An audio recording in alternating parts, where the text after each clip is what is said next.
Welcome back to the channel and welcome back to another quick pick prediction video. In this video, I'll be predicting the middleweight bout in PFL between Johnny Eblen versus Fabian Edwards 2. So they fought before, and I think Johnny Eblen got a stoppage on him. I think it was like in the fourth round, it was sub or that case, but pretty relatively dominant performance. And I don't think so much time has passed or so much improvement has been shown by Fabian Edwards. I just don't feel like Fabian Edwards is going to ever be the guy that's going to have such great takedown defense. It's improving, but not improving enough. And I feel like Johnny Eblen is far better as far as offensive wrestling and grappling than anyone that Fabian Edwards has ever fought. And it's not too long ago. You can't even act like, oh, it was 5 years ago that happened. Like, it was like 2 years ago he was getting taken down by regional English fighters that are barroom brawlers and spending like 2 minutes on the ground. And it was like 2 years ago that Johnny Eblen just dogged him on the ground like with ease. But hey, I guess maybe he'll be better this time around, a little bit better. And you can't even say like, oh, well, Imka Sagane has so much success, but Imka Sagane is a more well-rounded fighter, a more technical fighter, maybe smaller, but we have seen him wrestle with guys that are pretty solid and out wrestle guys that have actual decent grappling, defend the takedown, take him down. He might be smaller, but he's more technical in that department and overall than Fabian Edwards. Fabian Edwards is bigger, he has more power, but his wrestling defense has always been pretty horrendous. It's improving, but I would still say now it's just getting to about average. And I think he needs to be probably in the 80%. Like I have 80% takedown defense. And when I do get taken down, I usually spend at most like 20 seconds. I'll be able to, get to the cage, get a wizard or something, and get an underhook and power myself back up to my feet. But he's not there yet. Maybe never will be.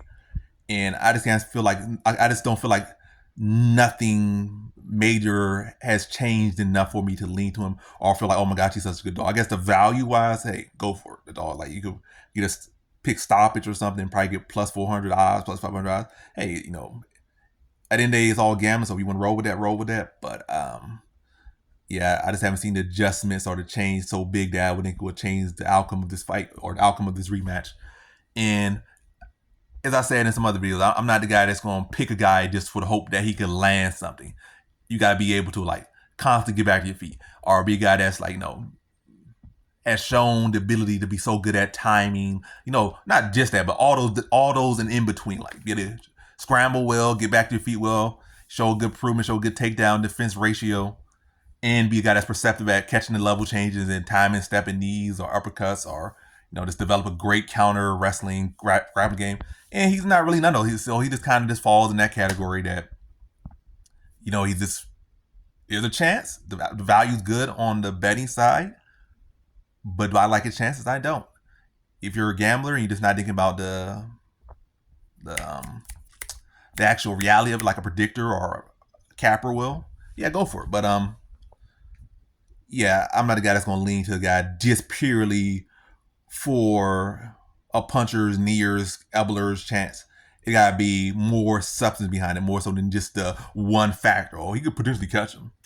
That's not enough for me. So I just think Johnny Eblen's gonna go out there and continue to put a wrestling ground on him, be a dominating grab department. Fabian Edwards probably do a little bit better than he did last time. He'll probably make it to the decision this time. Probably have better defense on the ground, but I think he'll still spend too much time on the ground. And even Imka Sagane ended up spending a lot of time on the ground against Johnny Eblen. So just as good as Johnny Eblen was able, Imka Sagane was able to do damage on him. In the later rounds, Eblen was able to get a good chunk of control time on him. Whether he deserved to win the decision, that's another story. But he was able to get control time on a guy who I feel has much better defensive wrestling and offensive wrestling, just wrestling and grappling in general. But yeah, I think Edwards does better this time. But I still think once he gets taken down, he's gonna spend way too much time on his back, and that chance he's looking for is just not really going to come. And if he does land a good shot, I just don't feel like he's going to really be able to follow up. He's going to have maybe a little bit of moment, and then it's going to sink away. And it's going to slip away from him, and he's going to spend more time on the ground and lose a decision victory to Johnny Eblen. So in this one, I have Johnny Eblen via decision.